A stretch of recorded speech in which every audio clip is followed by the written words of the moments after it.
Olá, eu sou a professora Elaine, da disciplina de Geografia. E dando continuidade à temática População Brasileira, hoje nós vamos falar da chegada dos africanos e da vinda dos imigrantes ao Brasil. Vamos lá? Terra à vista! Quando os portugueses chegaram ao Brasil, por volta de 1500, eles buscavam riquezas, ouro, prata, pedras preciosas. Mas o que eles encontraram aqui foi o que? Os indígenas. Lembram que eu comentei com vocês? Vou ler para vocês um trecho da carta de Pero Vaz de Caminha, o escrivão das caravelas de Pedro Álvares Cabral, que estava aqui a serviço do rei de Portugal, que no caso o rei Dom Manuel. Esta carta é considerada um documento de fundação do Brasil. Vejam o que ele escreveu na carta sobre o que ele encontrou aqui quando chegou. Nela, até agora, não podemos saber que haja ouro nem prata, nem coisa alguma de metal ou ferro, nem los vimos. Porém, a terra em si é de muito bons ares. Águas são muitas, infindas, e em tal maneira é graciosa que, querendo-a aproveitar, dar-se-á nela tudo, por bem das águas que tem. Observaram? O que eu estou querendo dizer lendo esse trecho da carta de Pero Vaz de Caminha? Com a descoberta do Brasil, em 1500, por 30 anos consecutivos, os portugueses tiveram grandes lucros com a exploração e comercialização do pau-brasil por toda a Europa. Eles buscavam pedras preciosas. Como não encontraram no primeiro momento, houve o que? A exploração. Então não havia uma atividade econômica nesse período, a não ser a exploração. Não foi criada uma atividade econômica.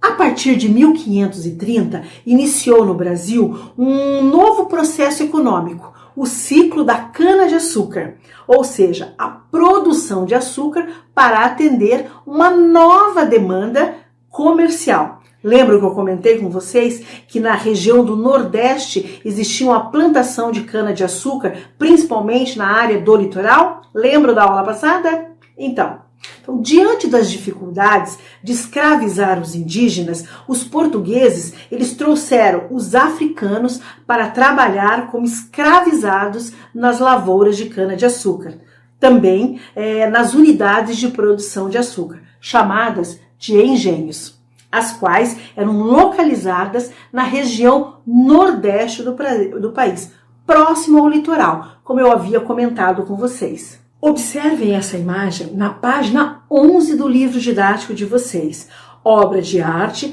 retratando o cotidiano de um engenho de produção de açúcar, produção açucareira. A produção açucareira, nesse momento, exigia um trabalho mais qualificado. O que eu quero dizer com isso? Então, desde o preparo do solo, a realização de um plantio, de colheita, até o processo de transformação do caldo da cana em um bloco de açúcar. A cor assim meio amarelada, para ser comercializado para a Europa. Então, aqui, para a produção do açúcar e dos derivados desse açúcar, precisava de gente qualificada que soubesse trabalhar com isso. Muitos povos africanos dominavam as técnicas de plantio, criação de animais, mineração, metalurgia, construção, entre outras, que foram fundamentais para a produtividade dos engenhos e também para o aperfeiçoamento de outras atividades econômicas essenciais para o desenvolvimento do território brasileiro neste momento. Nesta mesma página 11, você observe a segunda imagem, uma obra de arte retratando o trabalho dos africanos no calçamento de uma área urbana. Observe que era um trabalho pesado. Os africanos escravizados, eles foram trazidos de diferentes regiões da África. Lá, eles pertenciam a diversas etnias, tendo, portanto, diferentes características físicas e também características culturais. Então, como crenças, a língua, a dança, a música, a arte, né? Então, observe no mapa, o fluxo migratório dos africanos e as suas regiões de origem, para vocês terem uma noção de onde vieram, de que parte da África vieram os africanos. Observem, quando eu digo vieram para cá, eles não vieram no sentido, foram convidados. Foram convidados a vir para cá. Eles vieram na condição de escravizados. Eles vieram para cá, eles foram arrancados do país deles, foram arrancados da região deles e trazidos para cá. Então eles não vieram assim espontaneamente, tudo bem? Observe o mapa. Principais rotas do tráfico de africanos para o Brasil. Observe ali, saíram da Guiné, Nigéria, São Tomé e Príncipe, Congo, Angola. Foram algumas das regiões que enviaram os africanos para o Brasil. Esses são alguns dos lugares da África, além de outros, né? Estima-se que cerca de 4 milhões de africanos, entre homens, mulheres e crianças, foram trazidos à força, como eu falei para vocês, para diferentes localidades do território brasileiro. Então, eles vieram para cá e foram distribuídos pelo território brasileiro. Em grandes embarcações marítimas, vieram pelo mar, né, no caso, chamados de navios negreiros. Tá? Muitos morriam durante o longo trajeto, em razão da falta de alimento, de água potável, das condições precárias de higiene, a qual favorecia a proliferação de inúmeras doenças. Lembrem-se, gente, eles não foram convidados para vir.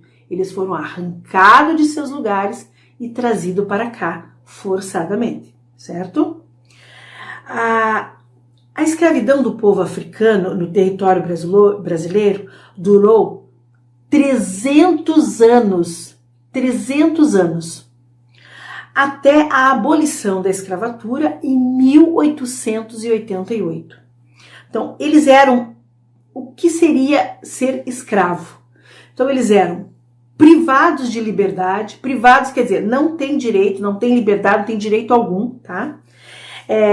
Privados da convivência com a família, sofreram inúmeras violências físicas, né? E pelos seus senhores. Então, violência física, violência psicológica, todos os tipos de violências eles sofreram durante esse período. Os africanos trouxeram consigo sua cultura. Apesar de ter vindo nessa condição, eles trouxeram consigo, que é deles, né, a sua cultura, a música, a dança, a culinária, a religião, né, e técnicas de trabalho, as quais foram fundamentais para o desenvolvimento econômico do território. Então, veja bem, a participação do africano na economia da população, na economia do Brasil nesse momento, foi extremamente importante, tá? Pelo processo de miscigenação, tornou-se parte essencial da formação da população brasileira. Lembro que eu comentei com vocês que quando os portugueses aqui chegaram, eles encontraram o quê? Os indígenas. Mais tarde chegam agora os africanos. Então essa miscigenação, esse encontro entre o índio, o branco e o negro, né, no caso, é que forma a nossa característica, forma o quê? A população brasileira. Tá? Abra um livro didático na página 13. Dá uma olhada aqui nessa página que fala sobre os quilombos. O que são os quilombos? Um espaço de resistência contra a escravidão. Tá? Desde o início do processo de escravidão, muitos africanos escravizados lutaram por sua liberdade. E lutaram, gente, arduamente. Fugindo para o meio da mata, construindo o que chamam de quilombos. É um espaço onde eles se reuniam, espaço de resistência. A palavra quilombo, na língua Bantu, tá? Uma língua africana, de origem africana, significa povoação. Então, quando vocês ouvirem a palavra quilombo, está falando de uma povoação, tá? Os quilombos eram espaços de resistências e habitacionais também. As pessoas moravam ali, habitavam naquele lugar, com o desenvolvimento social, no caso, e econômico. Seus integrantes, quem morava nesse lugar, no caso, lutavam contra a submissão, a exploração, os maus tratos resultantes do sistema colonial escravista. Eles lutavam pela condição deles, pelos direitos deles, que não tinham nenhum nesse momento, né? O Quilombo dos Palmares, que é um dos mais conhecidos, que a gente ouve falar em diferentes livros, foi criado em 1590.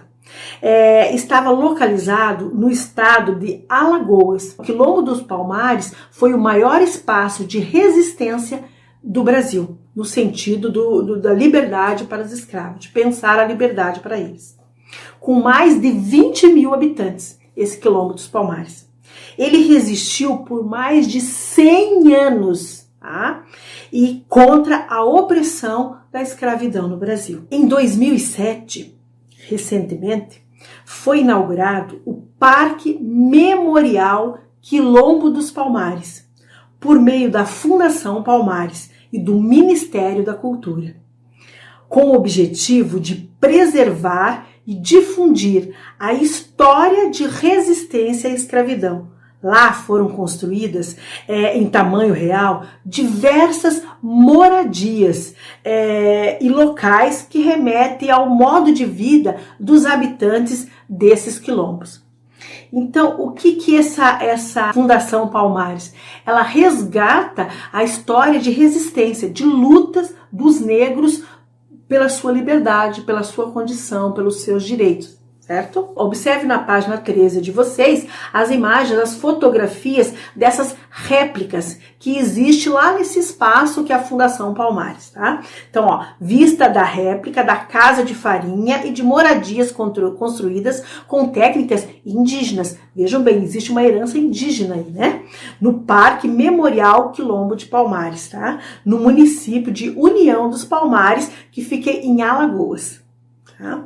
Ó, muitos conhecimentos, gente, indígenas foram aplicados nas construções de quilombos e na execução de atividades extrativa, no caso, atrelada à preservação também do ambiente, certo? Então vamos falar um pouquinho agora das comunidades quilombolas, tá? Muitas pessoas imaginam que ao final do processo da escravidão, os quilombos acabaram. Não, em 1888 acabou a escravidão, foi assinado lá a Lei Áurea, pronto, acabou-se. Não foi assim que aconteceu. No entanto, segundo os dados dessa Fundação Palmares, né, no caso, pelo Ministério, mais de 3.500 comunidades quilombolas remanescentes dos antigos quilombos, podendo chegar ao Brasil até em 5 mil, podendo chegar a 5 mil. Então aqui existe ainda comunidades desses remanescentes de quilombola, certo? Essas comunidades que eu falei, que são os remanescentes de quilombola, os remanescentes são os descendentes que estão aqui, né, no caso, preservam a cultura dos seus antepassados, no caso, por meio das suas crenças, as festas, as técnicas de trabalho, então estão atrelados à preservação da natureza, uma vez que que muitas quilombolas, os recursos naturais são essenciais para a sobrevivência e preservação do seu modo de vida. Então, tipo assim, essas comunidades, elas preservam as características do período ou da cultura, da onde vieram, da região aonde vieram. Tá? Observe, inclusive, tem uma fotografia ali, né, que vocês podem observar, que é o preparo de farinha numa comunidade calunga de Sucuri, tá? Monte Alegre, Goiás. Tá?